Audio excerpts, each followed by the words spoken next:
Televisión Legislativa presenta TVL Noticias, emisión central, con Mariela Logroño. Lunes 21 de agosto del 2017, amigos y amigas televidentes, ¿cómo están? Muy buenas tardes. Les damos la cordial bienvenida a la emisión central de TVL Noticias. Gracias a quienes nos sintonizan a través del canal 42 en Quito y en nuestro sitio web tvl.asambleanacional.gov.es.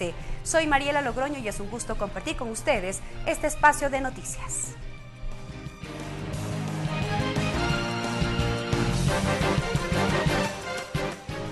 Dirigentes del partido Avanza se desafiliaron de la agrupación política tras las investigaciones que abrió la Fiscalía por presunto enriquecimiento ilícito en contra de Ramiro González, líder de la organización. La fuga del líder del partido Avanza, Ramiro González, incrementó el descontento al interior de dicha tienda política.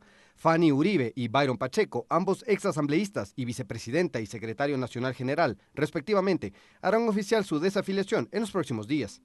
A ellos se suman varios dirigentes provinciales y excandidatos que terciaron en las últimas elecciones de febrero de este año. En total, se prevé que al menos 12 dirigentes presenten su desafiliación en provincias como Pichincha, Guayas, Tungurahua, Cañar, Sucumbíos, Pastaza y Galápagos. Este anuncio fue realizado por parte de Pacheco a través de un comunicado emitido el pasado sábado y firmado por 12 personas. En el documento se dio a conocer que los inconvenientes al interior de Avanza se han ido acumulando desde meses atrás, cuando se tomó la decisión de no presentar un candidato presidencial. Se agregó que la dirigencia de Avanza se dispersó cuando algunos apoyaron la candidatura de Lenín Moreno y otros la de Guillermo Lasso. El líder de Avanza, Ramiro González, quien fue ministro de Industrias y ex titular del Consejo Directivo del Instituto Ecuatoriano de Seguridad Social IES, está prófugo de la justicia ecuatoriana por el supuesto delito de defraudación tributaria. Quienes firmaron el documento rechazaron cualquier vinculación con el manejo económico y financiero al interior de la tienda política. El pasado viernes fue allanada la sede de Avanza, ubicada en Quito, conjuntamente con otros 3 lugares, entre ellos el domicilio de González, en el que él no estuvo presente. Karel Sack, TVL Noticias. El consejero de Participación Ciudadana y Control Social, Javier Burbano, pide a la Fiscalía General del Estado que se tramite la orden judicial que involucra a 7 dirigentes deportivos que integran el directorio de la Federación Ecuatoriana de Fútbol por el presunto delito de lavado de activos. Ricardo Bravo nos amplía la información. Buenas tardes. ¿Qué tal? Buenas tardes. Hasta la Fiscalía General del Estado llegó el consejero Javier Burbano. Aquí solicitó a esta entidad que se reactive las indagaciones alrededor del caso Odebrecht, en donde un directivo ya fue sancionado por el delito de lavado de activos. Vamos a ver parte de las declaraciones del funcionario. Esta mañana hemos presentado un escrito para exhortarlo a que se dé cumplimiento inmediato de la orden emanada del Tribunal de Garantías Penales y en tal virtud se investigue a 7 de los 10 miembros del directorio cuyos cargos he mencionado y a cualquier otro directivo que esté comprendido en el periodo desde el 2010 hasta el 2015. Esto implica necesariamente que se abra una nueva investigación dentro del caso FIFA Gate. Recordemos que en febrero de este año la justicia ya emitió una sentencia alrededor del caso FIFA Gate. El expresidente de la Federación Ecuatoriana de Fútbol, Luis Chiriboga, fue sentenciado por el delito de lavado de activos. Que al 20 de febrero del 2007, cuando el Tribunal de Garantías Penales ordenó a la Fiscalía que se investigue a los referidos directivos de la FEF por el caso FIFA Gate, quien ocupaba el cargo de fiscal general era el doctor Galo Chiriboga, quien insólitamente en la actualidad es abogado de la FEF, tal como él abiertamente lo ha admitido. Nosotros consideramos que es antiético, por decirlo menos, que quien era el fiscal general cuando un tribunal penal ordenó que se investigue a estos directivos de la FEF, ahora sea abogado de la FEF. Por otro lado, les contamos que hasta la Fiscalía General del Estado llegaron esta mañana los familiares del perito Fuentes, quien se encuentra con prisión preventiva. Recordemos que contra él se inició una instrucción fiscal por el presunto delito de fraude procesal. Sus familiares expresaron su respaldo. Aquí lo que existió es lastimosamente la sobrecarga en cuanto al trabajo, la presión para que se desarrolle una experticia en un tiempo imposible. Presiones manifestando que se entregue esa experticia lo antes posible, sí, llamándolo a cada momento, cuando en la mañana se le entrega con término de 24 horas para que se entregue esta experticia. experticia que no podría haber llevado menos de unos 4 días para su elaboración, y no solo un perito, sino 2. Lo que debo de manifestar es que la razón referente a la inocencia del perito Fuentes nos dará esta investigación, siempre y cuando sea con relación al debido proceso y se intente administrar justicia independiente. Sobre este caso, el perito Fuentes este día martes 22 de agosto cumplirá un mes de detención. Hasta aquí este informe. Buenas tardes. Gracias, Ricardo, por la información desde la Fiscalía General del Estado. Este miércoles sesionarán de manera conjunta las comisiones de Fiscalización y de Justicia. En este contexto fue invitado el fiscal Carlos Vaca Mancheno en concordancia con la resolución del Consejo de Administración Legislativa del 15 de agosto pasado. La comparecencia, que se enmarca en los numerales 1 y 2 del artículo 27 de la Ley Orgánica de la Función Legislativa y lo dispuesto en el numeral 2 del artículo 8 del reglamento de las comisiones especializadas, permanentes y ocasionales, se desarrollará en el Salón de Expresidentes de la sede legislativa. El ministro fiscal informará a los órganos parlamentarios acerca de los avances en las investigaciones por los casos Odebrecht y Petroecuador. La Comisión de Educación analiza la proforma presupuestaria 2017 enviada por el Ejecutivo en relación a las asignaciones previstas para las universidades y escuelas politécnicas públicas. Más detalles con nuestra compañera María Fernanda Medina. Adelante. Gracias, ¿qué tal? Muy buenas tardes. Así es, hoy la Comisión de Educación realizó un taller para analizar la proforma presupuestaria del 2017, pero para esto está con nosotros la vicepresidenta de la Comisión de Educación, Silvia Salgado, quien nos tiene más detalle de este taller que se lleva a cabo aquí en la Asamblea Nacional. Vicepresidenta, muy buenas tardes. Queremos consultarle un poco en qué consiste este análisis de la proforma presupuestaria del 2017 enviada por el Ejecutivo. Queremos saber un poco más en qué consiste la misma. Bueno, la Asamblea tiene la responsabilidad de aprobar la proforma presupuestaria y en ese sentido lo que hemos hecho como comisión es socializar los rubros que corresponden a la proforma presupuestaria del 2017 respecto de educación con los actores, en este caso con las universidades, con los institutos técnicos y tecnológicos, tendientes a buscar esa corresponsabilidad en dar respuestas a algunas de las inquietudes. Si bien es cierto, la educación hasta el tercer nivel, de acuerdo a la Constitución, es gratuita, le corresponde al Estado garantizarlo, por lo tanto también asignar los recursos. Sin embargo, tenemos que todos, universidades, la Asamblea, el propio gobierno, el Estado en su conjunto, la sociedad en su conjunto, saber que siempre los fondos serán insuficientes, primero, para una oferta creciente. Mientras más crece la oferta de acceso a la universidad, los recursos siempre serán limitados. Por lo tanto, en este momento lo que estamos planteando es una discusión colectiva respecto de dar una salida a un problema estructural de la universidad en cuanto al tema presupuestario. Si hablamos de ciencia y tecnología, de investigación, de innovación, por ejemplo, o sea, no tenemos, y es evidente, no tenemos los recursos que permitan a las universidades hacer investigación, por ejemplo. Entonces, sí, de pronto hay los organismos que regulan a las universidades, que regulan en temas, o sea, de a dónde debe ir la universidad, cómo aportar para el desarrollo productivo del país. Sin embargo, las propias universidades, al menos a nivel público, están en el límite de poder cumplir con esas aspiraciones y uno de los grandes temas es el tema presupuestario. Entonces, necesitamos que se reconozca esto en la proforma del 2017, pero que nos planteemos ya para el cuatrienio, o sea, para los próximos 4 años, ya medidas y salidas más estructurales. ¿Cuál quizás podrían ser estas salidas desde su punto de vista, Asamblea? Bueno, universidades vinculadas al sector productivo, universidades en donde tengan un reconocimiento de lo que podría ser, lo que generen sus estudiantes, lo que genere la investigación, como parte de los ingresos de las universidades. En todo caso, entonces, mire, de las universidades se puede generar proyectos para que la industrialización y generar un valor agregado a esos productos. Desde la universidad se puede, ¿no es cierto?, precisamente generar algunos proyectos o la participación con profesionales o investigar o ser parte, o sea, de algunos proyectos de inversión, de desarrollo del país. Por lo tanto, en lugar de que esos recursos puedan irse inclusive a otros sectores desde la propia universidad, o sea, poder generar ingresos propios. Y para eso toca habilitar la ley, toca cambiar la perspectiva. ¿Esto va de la mano con las reformas a la LOE?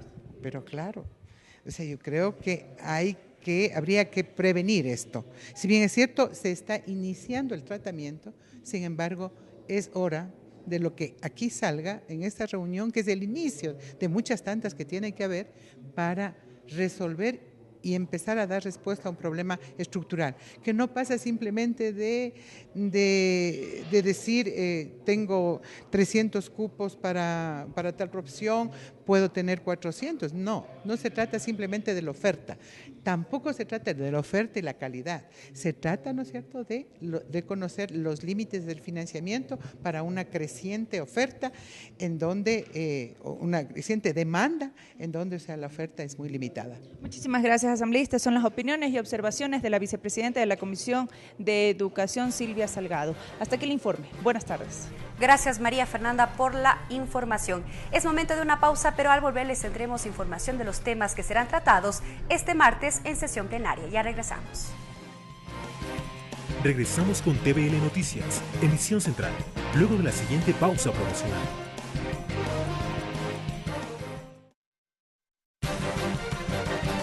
Continuamos con TVL Noticias, emisión central. Y en más noticias, este martes a las 10:30 está prevista la continuación de la sesión 468 con el segundo debate del proyecto de reformas a la Ley Orgánica de Servicio Público y al Código de Trabajo para prevenir el acoso laboral. El proyecto sanciona a los trabajadores que incurran en estas prácticas en las distintas instituciones. Para conocer más detalles, saludamos ya con nuestra compañera Lorena Espinosa. Adelante. Gracias, buenas tardes. El proyecto de reformas a la Ley Orgánica de Servicio Público y al Código de Trabajo para prevenir el acoso laboral prevé herramientas para erradicar esta práctica en diferentes instituciones. El asambleísta Byron Valle explica que en el documento también se define qué tipo de prácticas y qué se entiende por acoso laboral. Bueno, todo tipo de agresión, ¿no? Estamos viendo que sea todo tipo de agresión que de alguna manera genere un ambiente hostil. Generalmente se suponía de que el acoso laboral era una cuestión solamente del jefe hacia el subordinado, sino que también hemos colocado en la norma para que se contemple también esas conductas agresivas que hay entre compañeros. La propuesta contempla sanciones para aquellos trabajadores que incurran en esta práctica. La presidenta de la Comisión de los Derechos de los Trabajadores, Liliana Durán, explica cuáles son. Una sanción económica, sino que consideramos nosotros de que lo fundamental para las trabajadoras y trabajadoras es preservar su trabajo, su fuente de empleo, ¿no es cierto? Por eso hemos puesto en este tema del acoso laboral un elemento antes que el tema de la sanción económica, una sanción moral. En la sesión anterior, el Pleno de la Asamblea Nacional escuchó 2 testimonios de víctimas de acoso laboral, las mismas que se mostraron a favor de la propuesta. El 28 de abril nosotros fuimos despedidas y en el oficio y memorándum que nos hizo llegar la Dirección General de Registro Civil, DIRECCID, solamente decía, establece la necesidad institucional de presidir de los servicios de servidores públicos con contrato de servicios ocasionales y bajo nombramiento provisional. Este documento carecía de una motivación de despido. Soy madre de Cristina Palacios Alamea, víctima de femicidio, asesinada cruelmente el día 28 de marzo por un ex compañero de trabajo. He revisado, yo no soy jurista, pero he revisado las garantías y derechos que nos ofrecen los ministerios como tales, que deben trabajar conjuntamente, Ministerio de Salud, Ministerio de Justicia, Ministerio de Trabajo en este caso, Ministerio de Inclusión Social. Luego de superar el segundo debate, el legislativo deberá enviar el documento al Ejecutivo para que envíe su sanción favorable o veto. Hasta aquí el informe, buenas tardes. Gracias, Lorena, por la información de lo que se va a llevar a cabo este día martes. El pasado 18 de agosto, la embarcación china Funyuan Yuleng 1999 fue detenida en la zona económica exclusiva del Ecuador por haber realizado labores de pesca ilegal de especies vulnerables y protegidas, tales como tiburones martillo y tiburones silky, altamente migratorias en la Reserva Marina de Galápagos. Bajo ese contexto, este martes el Pleno de la Asamblea conocerá un proyecto de resolución que condena la pesca ilegal de especies vulnerables y protegidas de iniciativa del asambleísta Jorge Yunda. En dicho documento se plantea exigir mayor control a los barcos pesqueros en la zona económica exclusiva del Ecuador, declarar como asunto de prioridad legislativa la revisión de la legislación vigente, exhortar al Ministerio de Defensa y demás autoridades de la función ejecutiva a reformar el control marítimo, notificar la presente resolución a la Embajada de la República Popular de China. El tratamiento de este tema está previsto a las 11:45 en la sesión plenaria 469.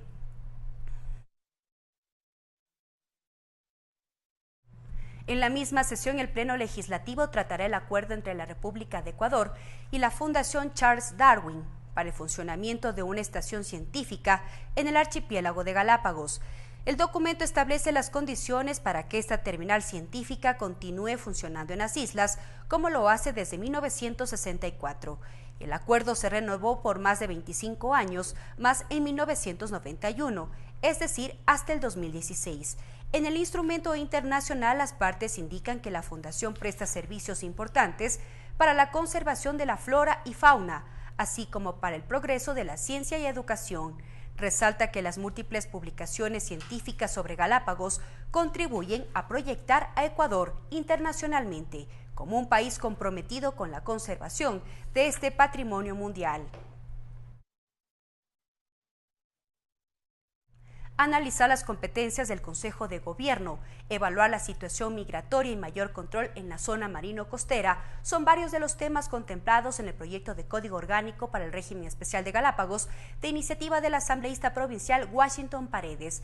En el documento se argumenta que la normativa vigente desde el 2015 no aborda las verdaderas problemáticas que enfrenta el archipiélago.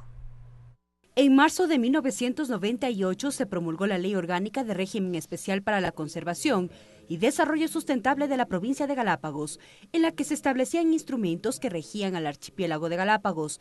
Ya con la Constitución del 2008 se estableció en el artículo 258 modificaciones al régimen especial, mientras que en el 2015 se publicó la Ley Orgánica del Régimen Especial para la provincia de Galápagos, que aborda temas como la migración y residencia.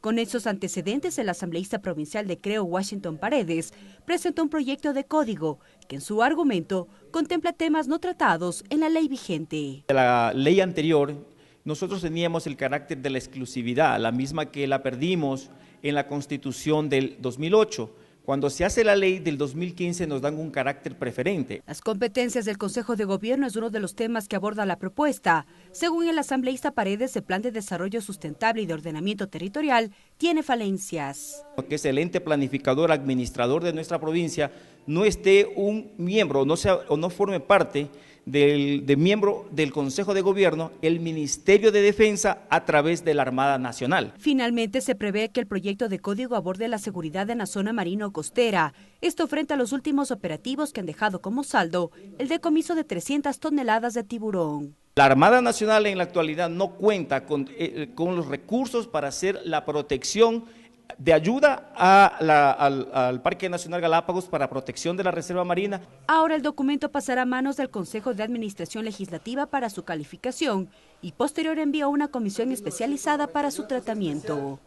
Mariela Logroño, TVL Noticias. La Comisión de Participación Ciudadana y Control Social sesionó en la localidad de Quimsacocha de la provincia de Azuay. Allí los comisionados socializaron el proyecto de Código Orgánico de Participación Ciudadana, que entre otras cosas busca regular aspectos como las consultas populares, revocatorias de mandato, convocatorias a la Asamblea Constituyente y el derecho a la consulta previa en los proyectos de explotación de recursos naturales. En ese contexto, representantes del Consejo de Gobierno de la Ecuarunari entregaron a la Comisión varias peticiones, entre ellas que no se permita ningún tipo de exploración o explotación minera que a su criterio contamine el medio ambiente, sobre todo en este lugar sagrado. Una nueva pausa, pero al volver más información aquí en Emisión Central de TVL Noticias. Ya regresamos. Regresamos con TVL Noticias, Emisión Central, luego de la siguiente pausa promocional. Continuamos con TVL Noticias, Emisión Central. La socialización del proyecto de Código Orgánico de la Salud llegará en los próximos días a la provincia de Bolívar. Así lo anunció el integrante de la Mesa Legislativa del Derecho a la Salud, Ángel Sinmaleza, quien detalló que temas como la salud laboral, mala práctica médica, cuidados ambulatorios a pacientes con enfermedades catastróficas, terminales y de pronóstico reservado, la incidencia genética en enfermedades raras y huérfanas, entre otros, formarán parte de la jornada. El legislador aseguró que trabajan en la coordinación de esta sesión con autoridades y estudiantes de la Facultad de Ciencias de la Salud de la Universidad Estatal de Bolívar. Para este encuentro está previsto contar con el apoyo y experiencia de reconocidos especialistas y profesionales de la salud y la práctica privada, así como de funcionarios del Ministerio del Ramo.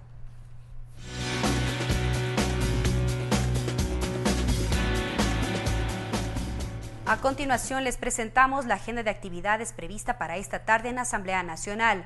A las 16 horas, Comisión de Desarrollo Económico recibe al ministro de Hidrocarburos, Carlos Pérez García. Esto para tratar el estado actual de la refinería de Esmeraldas. Esto a las 16 horas. Finalizamos la emisión central de TVL Noticias. Sigan en la sintonía de la televisión legislativa. Buenas tardes. Televisión Legislativa presentó TVL Noticias, Emisión Central.